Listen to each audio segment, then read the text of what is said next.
Exploring the phrase, brown off, a guide to understanding its meaning.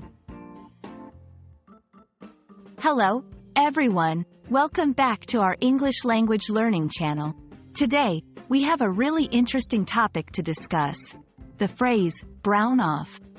This is a phrase you might come across in British English, and it can be a bit tricky to understand if you're not familiar with it. But don't worry, by the end of this video, you'll have a clear understanding of what it means and how to use it. So, let's dive in.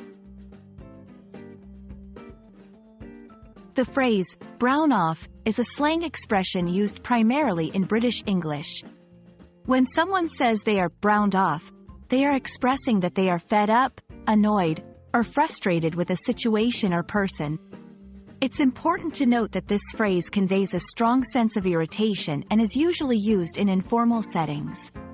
For example, if a person has had a long and stressful week at work, they might say, "I'm really browned off with all the overtime I've had to do." Now that we know what brown off means, let's look at how to use it properly in a sentence. Remember, since this is a slang expression, it's best used in informal settings among friends or close colleagues.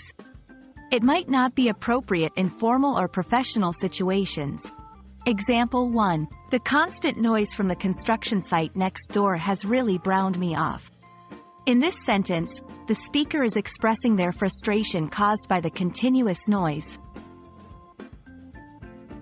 Example 2. She was browned off when she realized she had missed her favorite TV show. Here, the phrase is used to express annoyance over missing a television program. When using the phrase, brown off, be careful not to confuse it with other expressions or use it in the wrong context. Don't use it in formal settings. As mentioned earlier, brown off is informal and may be considered unprofessional in a work or formal setting. Don't overuse it. Like any slang, using brown off too frequently can make your speech sound less sophisticated. And there we have it, a comprehensive guide to understanding and using the phrase, brown off. Remember, it's a slang expression used to convey feelings of frustration or annoyance, and it's best used in informal situations. We hope this video has helped clarify its meaning for you, and you feel more confident using it in your conversations. Thanks for watching, and we'll see you in the next video.